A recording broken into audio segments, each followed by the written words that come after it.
오늘은 우리가 이제 에스겔서 14장을 우리가 생각하는데 우상 숭배에 대한 것입니다. 에스겔서 14장. 참 이 우상 숭배라고 하는 이 문제는요, 그렇게 간단한 문제는 아닌 것 같아요. 왜 간단한 문제가 아니냐면은 이 지금 발굴되는 것을 보면은 참 이게 간단한 문제가 아닙니다. 여러분들 아시다시피 이스라엘 땅 중에서 우리가 다 성지지만은 이스라엘 땅이 거룩한 땅, 성지지만은 성지 중에 성지 하면은 우리가 예루살렘을 둘 수가 있어요. 성지 중에 성지가 예루살렘이죠. 왜냐하면 예루살렘 성전이 있었기 때문에. 또 예루살렘이 그렇게 크지도 않습니다. 이제 여기 우리 지도가 잘 있어서 한번 지도 보겠어요. 예루살렘이 어디 있냐면은 이제 여기가 예루살렘이에요. 여기가 예루살렘인데 여기가 이처럼 이 예루살렘이 성지 중에 성지인데 이 성지 예루살렘의 크기가 뭐 그렇게 크지 않습니다. 얼마나 됐냐면은 이 크기가 이 1km 요 정도예요. 1km 평방입니다. 크지 않은 거죠. 그중에 이제 동쪽에 이제 성전이 이렇게 동쪽에 있죠. 성전이 동쪽에 있습니다. 그래서 이제 요즘 이제 구약 성경에 상당히 구약 성경을 우리가 많이 이해하게 되는 것 중에 하나가 고고학의 발달입니다. 이 고고학의 발달로 말미암아 우리가 성경에서 잘 이해하지 못했던 부분들을 우리가 많이 이해하게 됐습니다. 예를 들어서 제가 지난주일에도 얘기했지만 이 하나님의 형상이라고 하는 것에 대해서 사실은 이 구약 성경에 나오는 중요한 주제 중에 하나가 하나님의 형상이에요. 그러면 이걸 가지고 이제 얼마나 많이 이 논쟁을 그동안 벌였냐면은 인간의 얼굴이 하나님의 얼굴과 닮지 않았냐, 닮지 않았냐, 뭐 이런 문제로부터 시작해서 또 인간이 이성을 가지고 있기 때문에 인간이 이성을 가진 것이 하나님의 형상이 아니냐, 또 이런 얘기서부터 또 하나님께서 만물을 다스리시는데 인간을 통해서 다스린다. 따라서 인간이 그것을 하나님의 형상이 아니냐.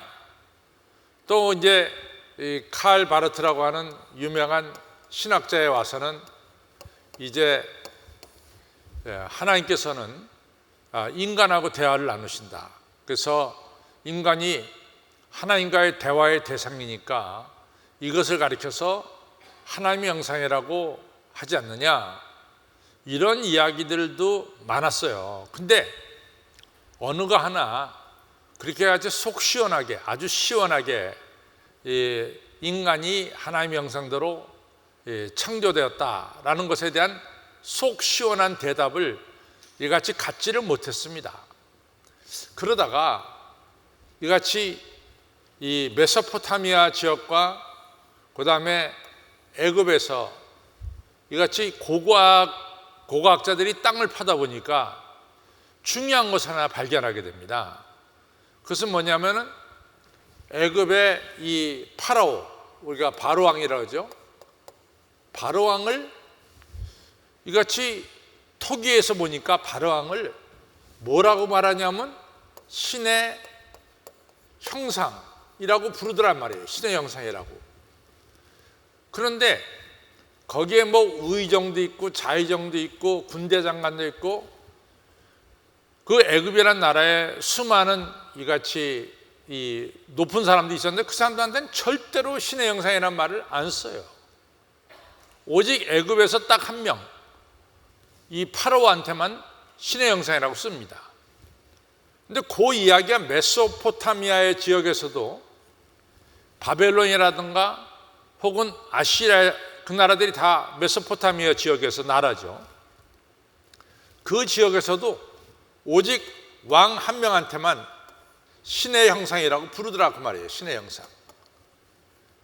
그러니까 하나님께서 하나님의 백성들, 우리를 신의 형상, 하나님의 형상대로 창조했다 하는 말이 그냥 답이 떨어지는 거예요. 뭐냐면 한나라의 왕처럼 애굽의 왕이 얼마나 대단한 거예요. 또 아시리아나 바벨론의 왕이 얼마나 대단한 왕입니까? 우리 지금의 대통령하고는 상대가 안 되는 거예요. 한나라의 왕처럼 존귀한 것이 바로 사람이다. 이것이 바로 하나님의 말씀이죠. 우리가 얼굴이 하나님을 닮았다, 그런 뜻보다는 한 나라의 왕이 그 나라에서 가장 존귀했던 것처럼 우리 각자는 정말로 왕처럼, 한 나라의 왕처럼 존귀한 자가 바로 여러분과 저다라고 하는 아주 중요한 해답이 나왔어요. 그래서 이것이 나왔을 때 모든 구약학자들이 무릎을 치며 그렇다 그랬어요. 우리가 천하를 주고도 바꿀 수 없는 존귀한 자, 그것이 바로 하나님의 형상이다. 이런 대답을 확실하게 얻기까지는 고고학의 발달입니다.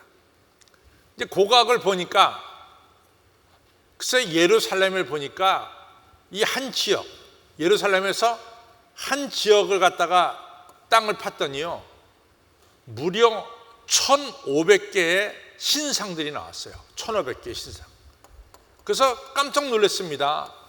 아니, 이같이 성지 중에 성지가 예루살렘인데 제1계명이 나 외에 다른 신을 두지 말라, 제2계명이 우상을 만들지 말고 거기 절하지 말라, 아니 제1, 2계명이 우상에 관한 건데, 아니 성지 중에 성지에서 이같이 1,500개의 신상이 나오느냐.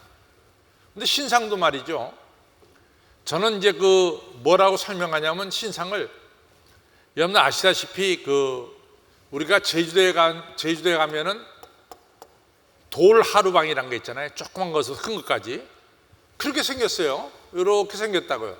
그냥 작은 거. 그 길이가 한 20cm 정도 되는 거예요. 20cm 정도. 그러니까 아주 작은 거예요. 이런 신상들이 무려 1,500개나 발굴이 됐습니다. 그래서 그때 이제 깨닫는 것은, 이분들이 이 신상들을 갖다가 몸에 지니고 다니다던가 아니면 집에 두고선 가신으로 섬겼다, 이렇게 볼 수가 있죠. 그렇죠? 이처럼 이 우상이 너무나 많았다. 아무리 우상을 섬기지 말라 그래도 그렇게 우상이 많았다 하는 겁니다. 또 두 번째로는 뭐냐면은, 이 이스라엘 지도 잠깐만 가봅시다. 가면은 요 지역이 이게 왜 이러냐? 요 지역, 여기서 좀 더 나가서 요 쪽에서 이 지역이 뭐냐면 이 쿤틸레트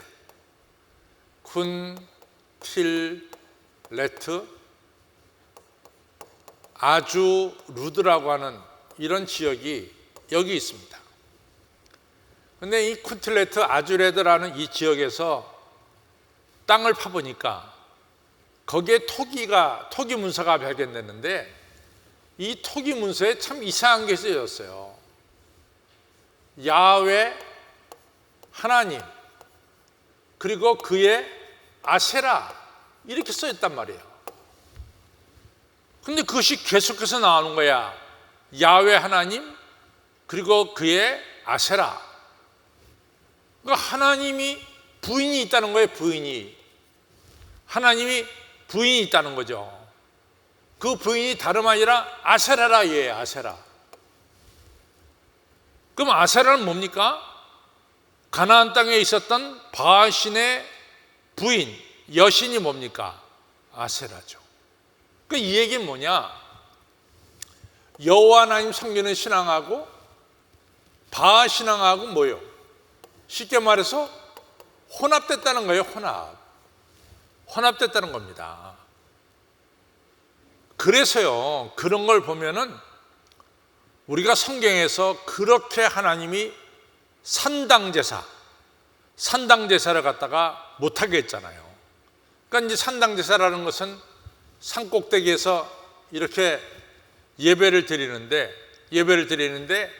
산꼭대기에서 이 제단이 있어요. 하루는 바알을 섬기고, 또 그 다음 날은 뭐 자기들 나름대로 월, 뭐 화, 수 이렇게 정해가지고, 월요일은 바알, 뭐 화요일에는 아세라, 수요일에는 야훼 하나님, 뭐 이렇게 시간표가 있었을지도 모르죠. 그러면은 똑같은 자리에서 바알도 섬기고, 똑같은 자리에서 아세라도 섬기고, 똑같은 자리에서 하나님도 섬기고, 이렇게 되다 보니까 어떤 일이 벌어지냐면은 신앙이 혼합되는 역사가 일어난단 말이에요. 혼합되는 역사가. 신앙이 혼합되는 거죠. 그래서 이렇게 혼합이 되니까 하나님께서 산당 제사를 갖다가 이같이 폐지시키는, 그리고 산당 제사를 폐지시킨 히스기야 왕이라든가 요시야 왕에 대해서 하나님께서 칭찬하고 훌륭한 왕이라고 말씀한 것을 알 수 있죠. 그래서 우리가 성경에 보면은 우리가 예레미야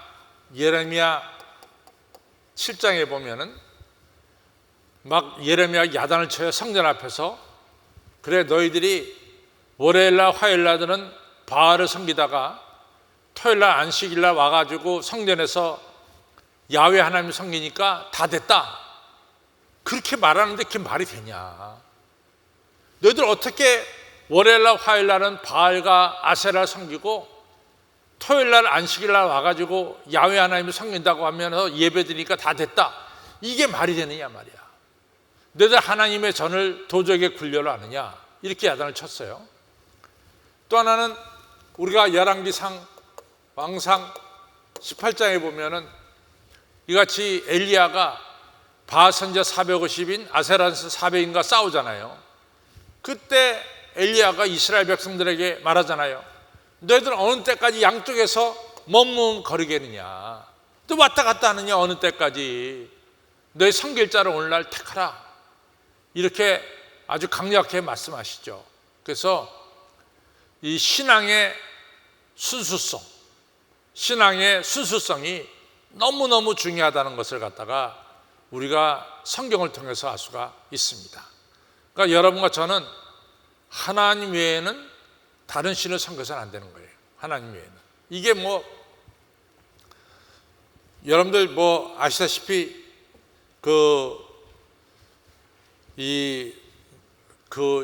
사실은 그렇지 않겠죠. 근데 이제 어느 사람들이 얘기하기를, 여러분들 그 미아리 고개를 이렇게 올라가다 보면은 이 왼쪽으로, 오른쪽에는 성신요가가 있고 왼쪽에는 그 점치는 집들이 상당히 많습니다. 이렇게 그 점치는 집들의 밥벌이를 시켜주는 사람이 누구냐?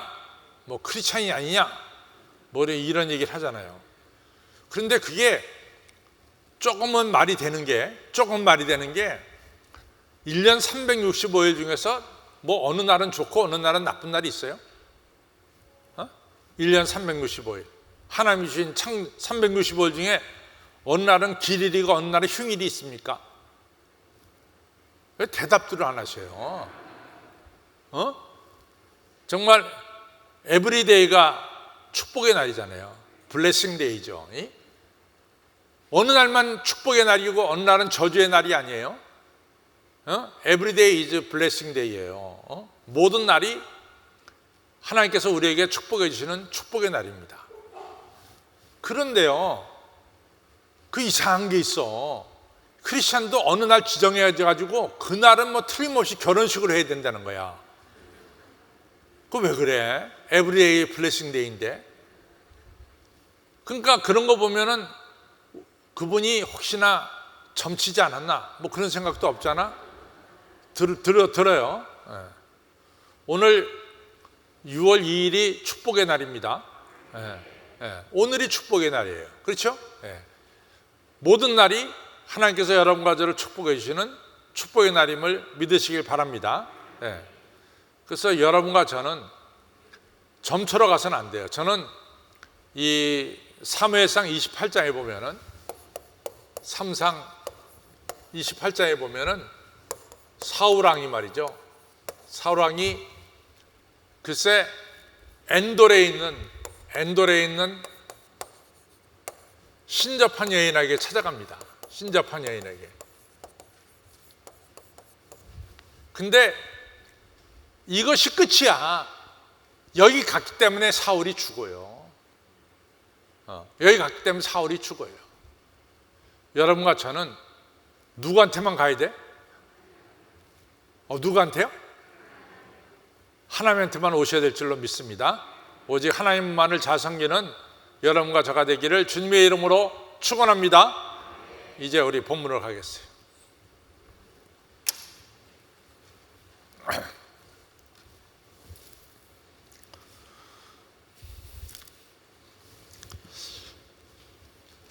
(14장 1절입니다) 이스라엘 장로 두어 사람이 나와 내 앞에 앉으니, 여기서 이스라엘의 장로 두어 사람은 예루살렘에 있는 장로입니까? 아니면 바벨론 포로지에 있는 장로입니까?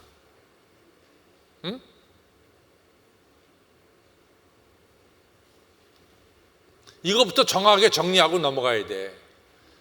지금 에스겔 앞에 나온 두어 사람의 장로님은 예루살렘에 계신 장로님이냐 아니면은 바벨론 포로지에 계신 장로님이냐 하는 얘기입니다. 예루살렘에 계신 장로님이란 분 손 들어봐. 예루살렘에 계신 장로님들. 바벨론 포로지의 장로님이라고 하는 분들, 바벨론 포로지입니다. 바벨론 포로지에 계신 장로님이에요. 에스겔이 예루살렘에 이렇게 좀 환상으로 갔다가 다시 이같이 머리가 잡힌 채로 다시 뭡니까? 지금 이 바벨론 포로지로 에스겔이 왔어요. 그래서 에스겔이 바벨론 포로로 1차로 끌려온 사람들과 함께 지금 지내고 있습니다. 그때 장로 두어 사람이 이제 에스겔에게 찾아왔어요. 아마 에스겔에게 여러 가지 문제를 생각했을 거예요. 첫째는, 에스겔 선지자요, 우리가 언제나 고향으로 돌아갈 수가 있겠습니까? 뭐 이런 이야기서부터, 또 우리가 바벨론 포로지에 너무 이같이 먹을 거라든가 입을 것에 대해서 너무 어렵습니다. 뭐 이런 하소연이라든가, 또 에스겔 포로지에, 이 바벨론 포로지에서 태어난 우리 자녀들을 어떻게 교육시킬 것입니까? 뭐 이런 이야기서부터, 왜냐하면 에스겔이 예루살렘에 있을 때는 제사장이었거든요. 그러니까 사독 가문의 사람이란 말이죠. 근데 이제 바벨론 포로지에 왔을 때 그발강가에서 하나님의 부르심을 받아서 선지자가 됐단 말이죠. 그러니까 역시 에스겔은 바벨론 포로지에서는 훌륭한 지도자였습니다. 그러니까 찾아와서 묻겠죠. 근데 하나님이 그 사람들의 물음에 대해서 대답도 안 합니다. 뭐라고 말하냐면은, 이제 2절에 보면은 여호와의 말씀이 내게 임하여 가라사대, 인자야 에스겔아, 이 사람들이 자기 우상을 마음에 들이며, 너한테 지금 물으러 온 저 장로들의 마음속에 지금 우상이 있어. 우상을 섬기고 있어. 죄악에 거치는 것을 자기 앞에 두었나니, 똑같은 거예요. 자기 우상을 마음에 들인 것과 자기 우상과 죄악에 거치는 것은 똑같은 얘기입니다. 그렇죠? 우상입니다. 우상을 이같이 자기 앞에 두었느니 그들이 내게 묻기를 내가 조금인들 영납하라. 그들이 뭐 나한테 여러 가지 묻지만 나 그런 거 전혀 듣지도 않는다. 왜? 먼저 우상을 제거해야 된다. 4절. 그런즉 너는 그들에게 말하여 이르라. 나 주 여호와가 말하노라. 이스라엘 족속 중에 무릇 그 우상을 마음에 들이며, 마음에 우상이 있으며 죄악에 거치는 것, 우상을 눈앞에 두고 자기 옆에 두고 선지하게 나오는 자에게는, 우상을 섬기면서 선지하게 나오는 자에게는 나 여호와가 그 우상에 많은 대로 응답하리라. 우상에 많은 대로 하나님께서 심판하시겠다, 그런 얘기입니다. 그러니까 이때까지만 하더라도 바벨론 포로로 끌려간 사람들이 우상을 버리지 못했다는 거예요. 그렇죠? 이게 598년서부터 587년 사이거든요. 이게 1차 바벨론 포로가 주전 598년이 1차 아니니까 1차 끌려갔죠. 그 다음에 BC 587년이 2차거든요. 지금 요 내용이라고, 요 사이거든. 요 사이에는 아직까지도 이같이 우상을, 이 바벨론 포로로 끌려간 사람들이 우상을 섬기고 있었다. 이것을 갖다 우리가 알 수가 있습니다. 5절 이는 이스라엘 족속이 다 그 우상으로 인하여 나를 배반하였으므로 내가 그들의 마음에 먹은 대로 그들을 잡으려 함이니라. 우상 섬기는 자들을 내가 심판하시겠다, 이런 얘기죠. 6절 그런즉 너는 이스라엘 족속에 이르기를 주 여호와의 말씀에 너희는 마음을 돌이켜 우상을 떠나고 얼굴을 돌이켜 모든 가증한 것을 떠나라. 우상을 떠나라. 7절 이것이 하나님의 뜻입니다. 이스라엘 하나님 백성들이 우상을 떠나는 것이 하나님의 뜻입니다. 7절 이스라엘 족속과 이스라엘 가운데 요구하는 외인 중에 물은 나를 버리고 자기 우상을 마음에 들이며 죄악에 거치는 것을 자기 앞에 두고 자기를 위하여 내게 묻고자 하여 선지 앞에 나오는 자에게도 여호와께서 친히 응답하며 그 사람을 대적하여 그들로 놀라움과 감개와 속담거리가 되게 하며 내 백성 가운데서 끊으리니 너희가 나는 여호와인 줄 알리라. 여기 참 7절과 8절에 중요한 얘기가 나오는데, 바벨론 포로로 끌려온 사람들, 바벨론의 포로로 끌려온 사람들, 포로로 끌려온 사람들 중에는 이스라엘의 12지파 자손들이 대부분이겠죠. 그런데 12지파에 속하지 않은 외인들도 끌려왔다는 거예요. 12지파에 속하지 않은 외인들도 끌려왔다는 거예요. 그래서 여러분과 저가 분명히 알 수 있는 것은 출애굽기 12장에 출애굽할 때 야곱의 자손, 이 12지파의 자손들과 함께 중다한 잡족들이 같이 나왔다고요. 중다한 잡족들이. 그러면 야곱의 자손들과 플러스 중다한 잡족들이 40년 동안 광야 생활을 하면서 이들이 다 뭐가 됐어요? 하나님 백성, 이스라엘 백성이 됐어요. 그래서 그 뿌리를 올라가면은 12지파에 속한 사람도 있지만은 12지파에 속하지 않은 사람도 있었단 말이죠. 그래서 다윗 왕에 있어서 오른팔처럼 군대 장관을 했던 우리야라고 있어요. 우리야 아시죠? 밧세바의 남편. 우리야는 12지파 중에서 어느 지파죠? 베냐민 지파인가? 므낫세 지파인가? 에브라임 지파인가? 무슨 지파예요 그러면? 햇사람이에요. 햇사람. 12지파에 속하지 않았다고. 외인이란 말이죠. 외인. 그러나 이스라엘 사람이 된 거죠. 그러니까 바벨론 포로로 끌려온 사람 중에 외인들도 있었어요. 근데 하나님은 오늘 7절과 8절에 보면은 이스라엘 족속들과 이스라엘 12지파의 족속들과 외인들 사이에 전혀 차별이 없습니다. 전혀 차별이 없습니다. 그래서 똑같이 하나님께서 심판하신 것을 보게 돼요. 자, 여기서 우리가 7절에 보면은 이스라엘 족속과 이스라엘 가운데 우거하는 외인 중에 12지파가 아닌 사람 중에 물은 나를 떠나고 자기 우상을 마음에 들이며 죄악을 거치는 것을 자기 앞에 두고 자기를 위하여 내게 묻고자 하여 선지자들에게 나오는 자에게는 나 여호와가 친히 응답하리니 그 사람들도 외인들도 대적하여 그들로 놀라움과 감개와 사인과 속담거리가 되게 하여 내 백성 가운데서 끊으리니 너희가 나를 여호와인 줄 알리라. 너희가 심판을 받을 때 여호와인 줄 알리라 그랬죠. 또 8절 또 9절 보겠습니다. 만일 선지자가 유혹을 받고, 그러니까 여기서 선지자가 유혹을 받고 할 땐 거짓 선지자가 되었다는 얘기예요. 만일 선지자가 유혹을 받고 거짓 선지자가 말을 하면은 나 여호와가 그 선지자로 유혹을 받게 하였음이오니와 내가 손을 펴서 내 백성 이스라엘 가운데서 그를 멸할 것이라. 선지자, 거짓 선지자를 하나님께서 심판하시겠다는 거예요. 10절, 그 거짓 선지자와 선지자의 죄악과 그에게 묻는 자의 죄악이 같은즉 각각 자기의 죄악을 담당하리라. 하나님께서 여기서 중요한 것은 거짓 선지자도 심판하시지만 거짓 선지자의 이야기를 따르는 자도 심판하시겠다는 거예요. 뭐라 그랬어요 제가? 응? 거짓 선지자만 내가 심판한다 그랬죠. 거짓 선지자도 심판하시지만은 그 거짓 선지자를 뭐요? 따르는 자도 심판하시겠다고 얘기해요. 그 다음에 10절, 선지자의 죄악과 그에게 묻는 자의 죄악이 같은즉 같단 말이죠. 각각 자기의 죄악을 담당하리라. 이는 이스라엘 족속으로 다시는 미혹하여 나를 떠나지 않게 하며 다시는 모든 범죄함으로 스스로를 더럽히지 않게 하여 그들로 내 백성을 삼고 나는 그들의 하나님이 되려 함이니라. 나 주 여호와의 말이니라 하셨다라.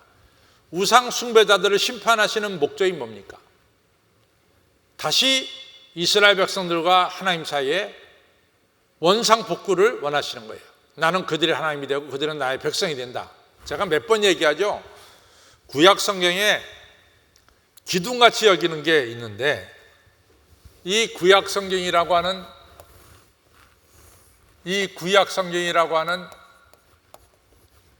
기둥에는 나는 너의 하나님이다. 나는 너의 하나님이다. 너는 나의 백성이다. 이 두 기둥 속에 뭡니까? 하나님의 백성이 서는 거예요. 그렇죠?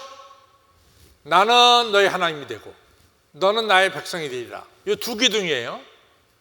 이 두 기둥을 세우겠다 그 말이에요. 하나님이 지금. 그렇죠? 그래서 오늘 이제 말씀에 보면 그 두 기둥을 세우는 말씀이 나오죠. 자, 11절을 다시 보겠습니다. 시작. 이는 이스라엘 족속으로 다시는 미혹하여 나를 떠나지 않게 하며 다시는 모든 범죄함으로 스스로 더럽히지 않게 하여서 그들로 내 백성을 삼고 나는 그들의 하나님이 되려 함이니라. 나 주 여호와의 말입니다. 원상복구하시겠다 그 말이에요. 하나님께서 뜻은. 그렇죠? 12절, 이거 참 재미있는 얘기가 나와요.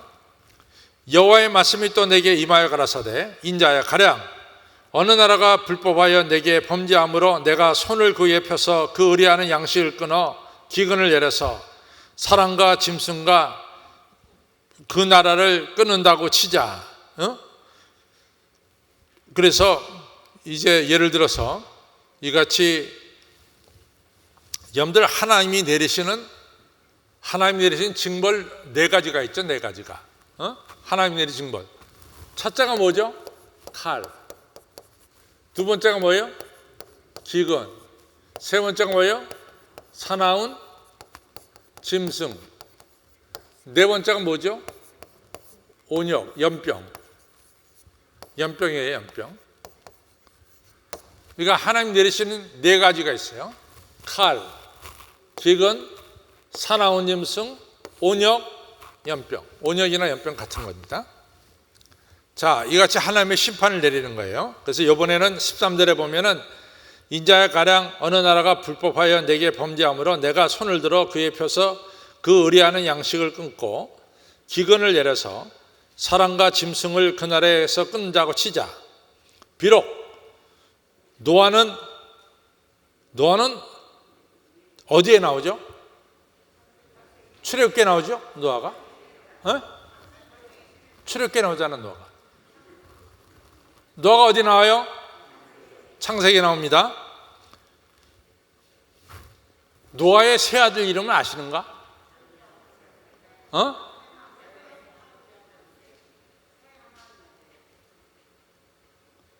여러분들 왜 한 사람만 대답하냐? 노아의 세 아들 이름 뭐예요? 셈과 함과 야벳이죠. 그 다음에 노아와 다니엘, 그 다음에 욥은 동방의 의인이죠. 이 세 사람이 거기 있을지라도 그들이 자기의 의로 자기 생명만 건지리라. 나 주 여호와의 말이니라. 계속해서 이건 20절까지 읽어도 똑같은 거예요. 가령 내가 사나운 짐승으로 그 땅에 통해 적막케 하여 황무케 하여 사람으로 그 짐승을 인하여 능히 통행하지 못하게 한자, 비록 이 세 사람이 거기 있을지라도 나의 삶을 두고 맹세하노니 그들도 자녀로 그들은 자녀도 건지지 못하고 자기만 건지했고 그 땅은 황무하리라. 나 여호와의 말이니라. 가령 내가 칼로 그 땅에 임하게 하고 명하기를 칼아 이 땅에 통해하라 하여 사람과 짐승을 거기서 끊는다 치자, 비록 세 사람, 이 세 사람 누구죠? 노아와 다니엘과 욥이죠.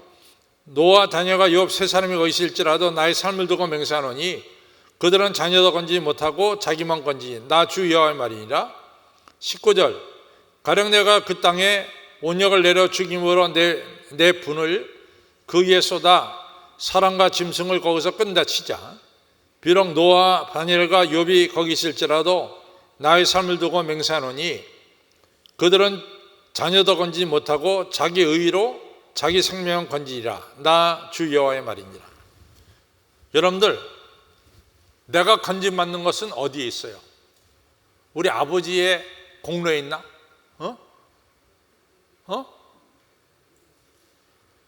노아도 자기 아들 못 건져. 자기 아들이 올바르게 섬기지 않으면은. 그렇죠?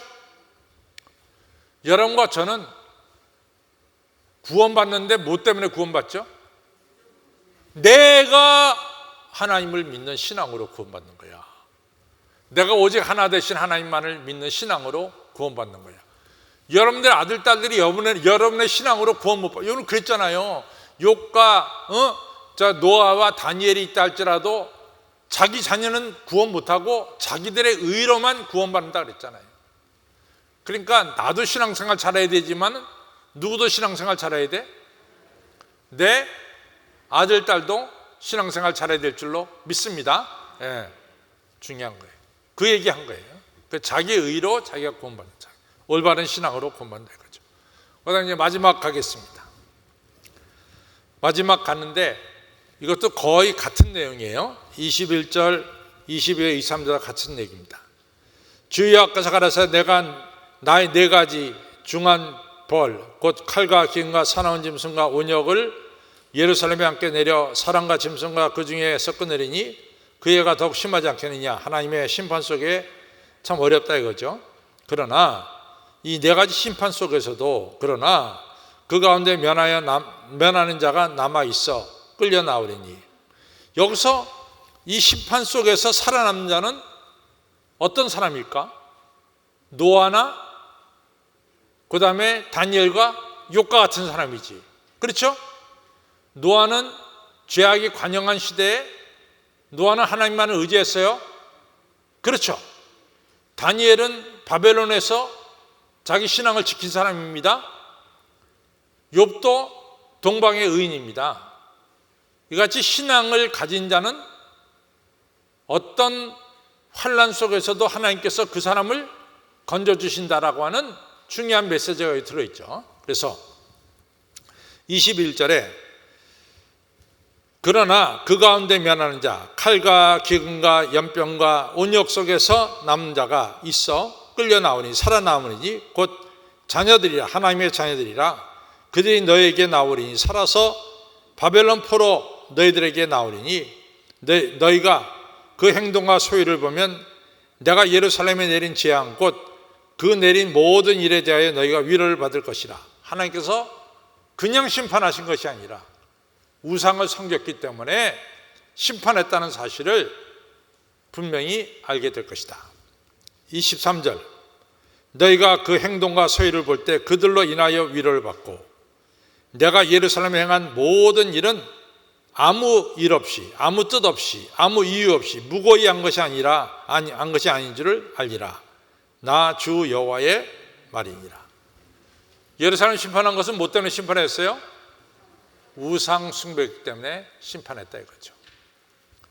여러분, 저는 절대로 우상 숭배해서는 안 됩니다. 오늘날의 우상은 뭘까요? 오늘날의 우상. 오늘날의 우상. 저 따라 오늘날의 우상은 하나님보다 지나치게 사랑하는 것은 다 우상이다. 뭐라 그랬어요? 하나님보다 지나치게 사는 것이 우상입니다. 예. 주 예수보다도 귀한 분은 있죠. 주 예수보다 귀한 분은 뭐요? 없습니다. 그렇죠? 주 예수보다도 귀한 분은 없습니다. 이제 결론을 가겠습니다.